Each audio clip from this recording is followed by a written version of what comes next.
Hello বন্ধুরা, আপনারা সবাই কেমন আছেন? বিশেষ একটি কারণের জন্যে আমি বাগানের কোনো আপডেট আপনাদের জন্য আনতে পারিনি, কিন্তু আজকের সেই কথাই বলবো এবং বাগানে যে নতুন নতুন গাছগুলোকে আমি বসিয়েছি এবং ক্ষেতের মধ্যেও কী কী গাছ বসালাম তার সমস্ত ভিডিও এবং সমস্ত ইনফরমেশান এই ভিডিওর মধ্যে পেয়ে যাবেন। তাহলে চলে আসুন, শুরু করা যাক আজকের এই ভিডিওটি। এগুলো দেখছেন মূলো গাছ। এই মূলো গাছ আমি 10 টাকায় দানা কিনে নিয়ে এসেছিলাম। আমি বিভিন্ন কন্টেনারের মধ্যে ছড়িয়ে দিয়েছি, এর মধ্যেও কিছুটা ছড়িয়েছি। আর এখানে হচ্ছে বিট গাছ। এই বিট গাছের চারাগুলো বড় হলে আমি ছোট ছোট ক্যারি ব্যাগের মধ্যে দিয়ে দেবো, একটা ক্যারি ব্যাগে একটা।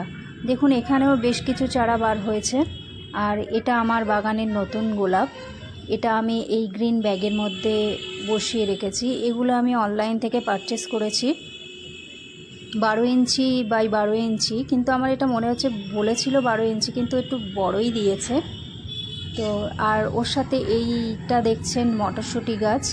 আমি মটরশুঁটি খাবো না, মটরশুঁটির শাকটা খাবো বলেই বসিয়েছি, কিন্তু গাছগুলো এক সপ্তাহের মধ্যে এত দ্রুত বৃদ্ধি হয়েছে চোখে দেখার মতো। এটাও দেখছেন মূলো গাছ। তবে মূলো গাছে খুব বেশি সময় লাগে না, দানা ছড়িয়ে দিলেই সঙ্গে সঙ্গেই মাটি ফুঁড়ে বেরিয়ে আসে।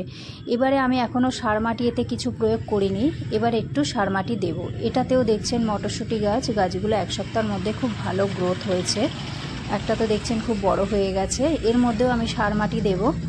আর এই ছোট ছোট ব্যাগের মধ্যে, কালো ক্যারি ব্যাগের মধ্যে আমি গাঁদা গাছ দিয়ে রেখেছি। গাঁদা গাছগুলো খুব ছোট ছোট ছিল। এখানে 2 রকমের গাঁদা আছে, কিন্তু কোনটা কি কালার এখনও বোঝা যাচ্ছে না।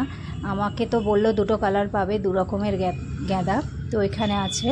আর এটা হচ্ছে সেই পঞ্চমুখী জবা গাছটা যেটা আমি বসানো আপনাদের দেখিয়েছিলাম আমার ভিডিওর মধ্যে। আর এটা হচ্ছে সেই নাকচাপা গাছটা। দেখুন গাছটা কত বড় হয়েছে। আমি শুনেছিলাম নাকচাপা গাছের নাকি শীতকালে ফুল হয় না, সব গাছের পাতা ঝরে যায়, কিন্তু দেখুন এই গাছে কিন্তু এই সময় কিন্তু কুঁড়ি এসেছে। আমি ভেবেছিলাম ডালটা কেটে দেবো, কিন্তু না, যেহেতু নতুন কুঁড়ি বার হয়েছে, ফুলও হচ্ছে, তো ডালটা কাটতে একটু কষ্ট হচ্ছে। আর গাছটা তো এখনও 1 বছরও হয়নি আমি বসিয়েছি। ভাবছি এখন থাক, গাছটার ডালপালা একটু ছাড়লে তখন বসাবো। এখানে কিছু গাছ আছে, পান গাছ, কিছু সবজি গাছ, নীলকণ্ঠ ফুল গাছ, স্থলপদ্ম গাছ, এগুলো এখনও বসানো হয়নি। বেগুন গাছ আছে, শিম গাছ আছে। তো এগুলো বসিয়ে দেবে দাদা জায়গা করে, কারণ এগুলো মাটিতে বসাতে হবে। আর এটা দেখছেন সিঙ্গেল জবা। এই জবা গাছটার ভিডিওটাও আমি আমার চ্যানেলে আপডেট করেছি, আপনারা পেয়ে যাবেন। এটি আমার বাগানে একটি নতুন গোলাপ গাছ। ফুলটা দেখছিলেন ফুটেছিল, এখন পড়ে গেছে। তো আমি এটা কালকেরই বসিয়েছি, এখনও কিছু করা হয়নি। আর এর মধ্যে হচ্ছে গন্ধরাজ ফুল, যেগুলো আমি ডাল কেটে বসিয়েছিলাম, সেই গাছই হয়েছে, 2টো ভেসেছে। তো দুটোই আমি একটা টবের মধ্যে দিয়ে দিয়েছি, আর একটা টব পরে বড় হলে আমি সরিয়ে দেবো আর একটা গাছকে। আর এগুলো হচ্ছে নতুন গোলাপ গাছ আমার বাগানের। আমি এবারে কোনো গাছই আমি মাটিতে বসাবো না, কিন্তু এই সমস্ত গাছগুলো যদি মাটিতে বসাই তাহলে কিন্তু ফুল খুব ভালো হবে। কিন্তু আমাদের এখানে জলের খুব প্রবলেম, কারণ খুব জল জমে, আর মাটিও সেইভাবে উঁচু মাটি নেই। সেই জন্যই বড় বড় টবগুলো দেখছেন, ফলের ট্রেগুলো আমি ওর মধ্যেই একটা একটা করে বসিয়ে দেবো। তবে 2টো ট্রে কম হচ্ছে, আরও কিছু গোলাপ গাছ নিয়ে আসবো নতুন নতুন। তো সেইগুলো আমার বসানোর জন্যেও আমার আরও 2টো ফলের ট্রে কিনতে হবে। আর এই বড় বড় যে ট্রেগুলো দেখছেন, এর মধ্যে আমি আপাতত এখন আমি সবজির দানা দিয়ে দিয়েছি, আর নিচে হচ্ছে পুরো ফল টল বা গাছের পাতা, সবজির খোলা, এইসব দিয়ে। এখানে দেখছেন কিছুটা মূলো গাছ বসিয়ে দিয়েছি আমি এইভাবে। আর এর মধ্যে আছে বিটরুট গাছ, আমি এটা গোল করে দিয়েছি। আমি এইটা তুলবো না, এটা টবের মধ্যেই থাকবে। এক্সট্রা কিছু গাছ আমি তুলে নিয়ে কালো ক্যারি ব্যাগের মধ্যে, গ্রো ব্যাগের মধ্যে আমি বসিয়ে দেব। আর এটার মধ্যে দেখছেন গাজর গাছ। দেখুন ছোট ছোট গাজরের দানা কিন্তু বের হয়ে গেছে। আমি এখনই যেহেতু ফলের গাছ বসাচ্ছি না, যেহেতু নিচে মাটিগুলো এখনও তৈরি হয়নি, তো আমি এইভাবেই রেখে দিয়েছি। আর এটা সেই সিঙ্গেল গোলাপ গাছটা, যেটা এই শীতকাল হচ্ছে, দেখুন নতুন নতুন পাতা গজাচ্ছে, ফুলগুলো পুরো ভরে থাকে। তবে প্রত্যেক সারা বছরই কিন্তু এর থেকে আমি ফুল পাই।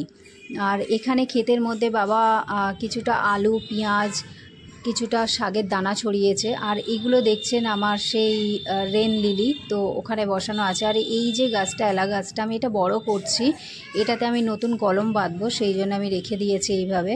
আর এটা হচ্ছে সেই রঙ্গন গাছটা, দেখুন আগের বছরে ছেঁটে দিয়েছিলাম ডালপালা, তো খুব সুন্দরভাবে বড় হয়েছে। এবারেও একটু গোল করে কেটে দেবো। আর এখানে একটা কচু গাছ হয়েছে, এটাকে ফেলে দিতে হবে, এটা বন কচু। এখানে কিছু গাঁদা গাছ আমি বসিয়ে রেখে দিয়েছি। আর এই কালো টবগুলো কিন্তু এতটাই কিন্তু মাটি ভর্তি নেই, এর উপরে মাত্র 30 ভাগ মাটি আছে, আর নিচে সব সবজির খোলা টোলা এগুলো বসানো আছে। তো আমি ওটা ওইভাবেই রেখে দিয়েছি, কিছুটা মাটি যখন সার হয়ে যাবে তারপরে আমি নতুন গাছ বসাবো। এগুলো হচ্ছে আমার অনলাইন থেকে কেনা অ্যাডিনাম, ছটা কিনেছিলাম, তার মধ্যে 5টা আছে, আর একটা আমার বাড়িতে ছিল, সেটা এর মধ্যেই আছে। এটা অনলাইন থেকে কেনা সেই রজনীগন্ধা গাছগুলো।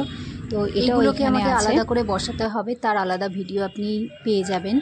এখানে দেখছেন কিছু কপি গাছ, ফুলকপি, ব্রোকলি গাছ আমি বসিয়েছিলাম, সেগুলো আমি এইখানটায় রেখে দিয়েছি। এগুলো 1 সপ্তাহ হয়ে গেছে, এবারে আস্তে আস্তে আমি এগুলো বাইরে সরিয়ে রাখবো, কারণ এখানে জায়গা নেই। আর এই ড্রামের মধ্যে সবজির খোলা মাটি একসাথে পচে এইভাবে সার মাটি হয়ে গেছে, এর মধ্যেই আমি কিন্তু ফুল গাছগুলো, গোলাপ ফুল গাছগুলো বসিয়ে দেবো। আর এখানে কিছু আছে ওলকপি গাছ, টমেটো, লঙ্কা, ফুলকপি, এই সমস্ত গাছগুলো এখানে আছে। ধীরে ধীরে এগুলো সরিয়ে রাখবো। আর ক্ষেতের মধ্যে বাবা জল দিচ্ছে, এই ক্ষেতের মধ্যে আলু, পেঁয়াজ, কিছু শাকের দানা, সমস্ত কিছুই দিয়েছে।